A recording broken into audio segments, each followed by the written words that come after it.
YouTube anime lovers? I'm here to bring you a review of Charlotte.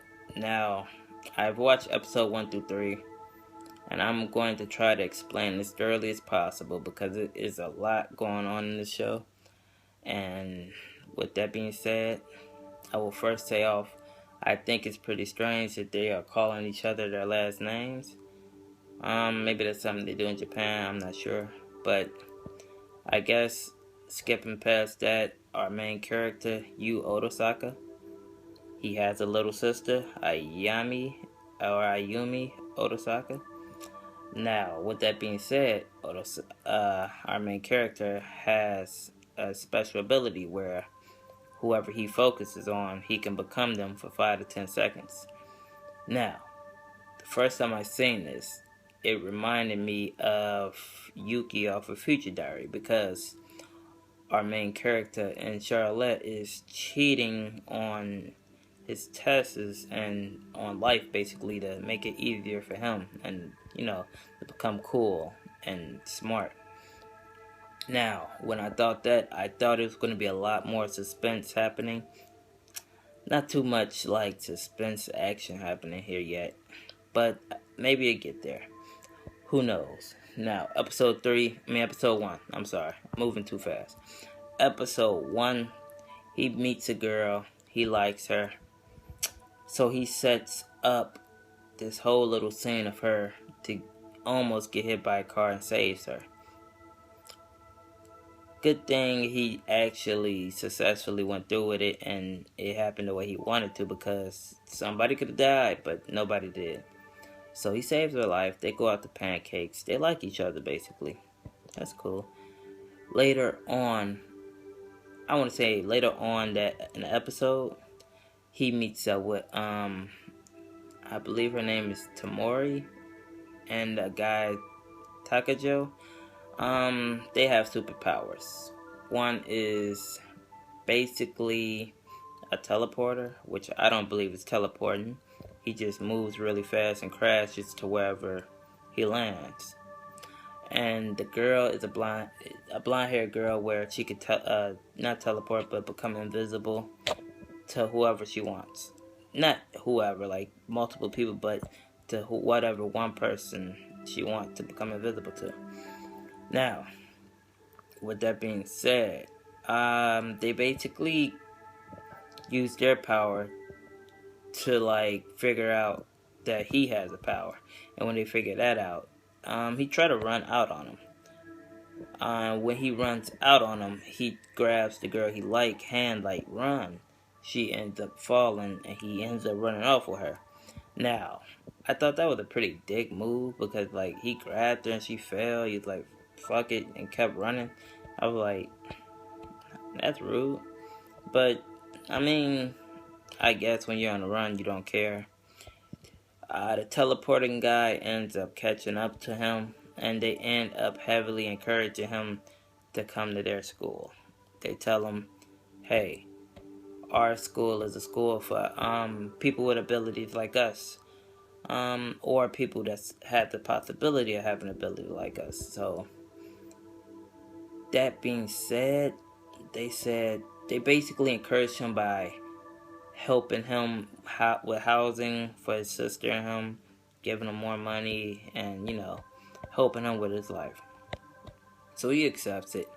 So that brings me to episode 2, where he has to tell the girl he liked, I probably won't be seeing you as much unless you come visit me. I can't come visit you.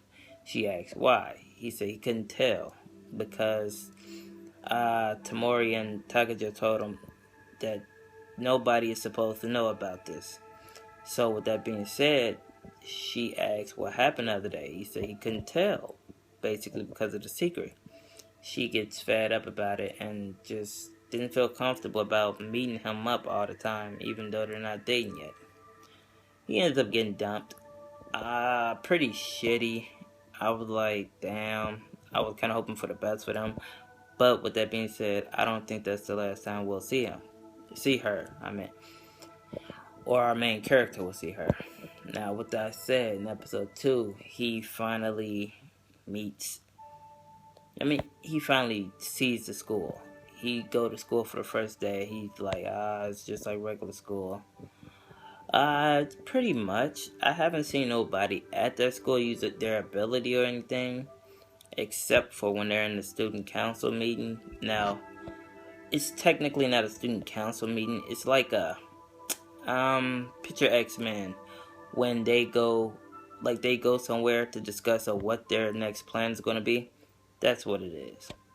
They go to this room, Takajo, Tamori, and Otosaka, and it's this dude that's soaking wet walks in, and I'm looking like, what the hell is wrong with him? He points over a map, water drip off his finger. He's able to locate people that have superpowers and tell them what the power is. Now, with this second episode, this gives me like a little plot. Like, is there like, are they the like anime version of X-Men? They're helping basically their species. Well, I don't want to say species or mutants or anything, but they're helping their kind to better themselves.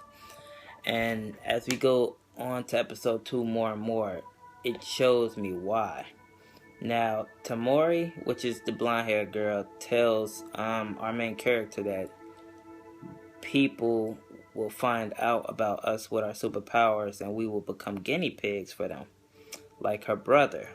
She showed us her brother and the main character, and he had a superpower. I believe it was just to play music really good, which isn't really that big of a power, but now he's like a lunatic in the room. He's tearing pillows up, he's in a wheelchair, it's just crazy.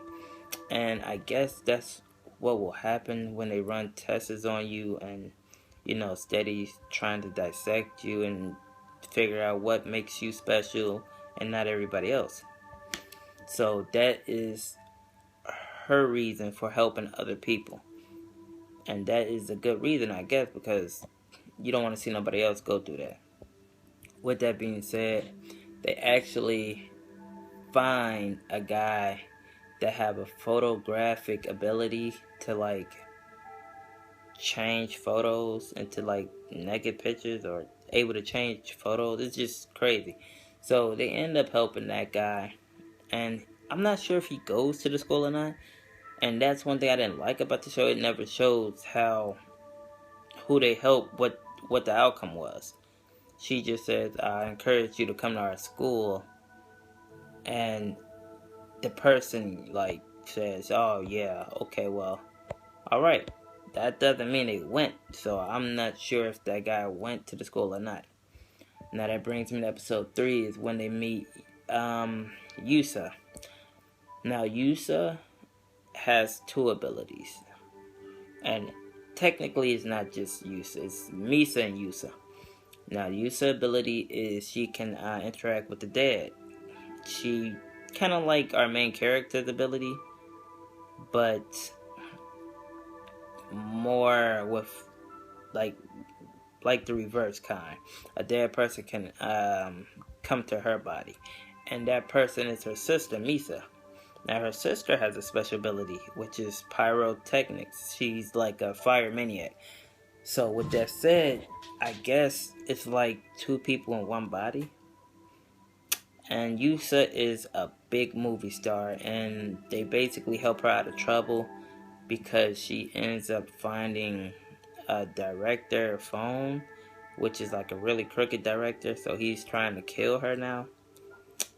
So they end up helping her, and Misa really was like the star in the show because of this episode, because it's like Yusa really didn't do anything.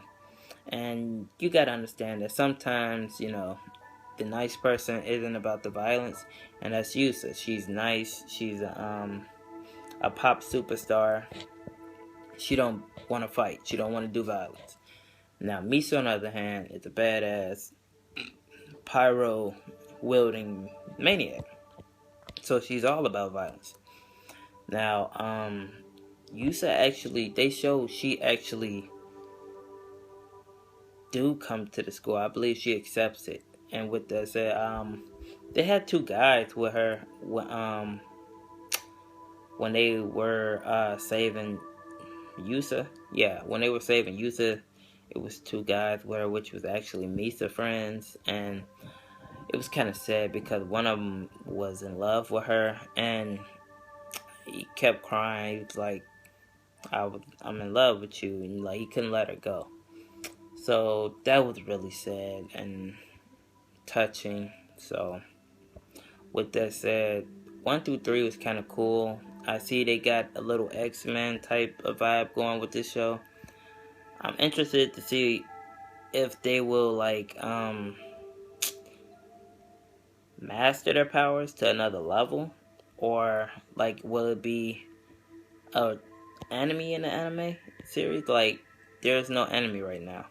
They're just out saving people, and it would pretty much sucks if all like 12 or 24 episodes of the series is them saving people.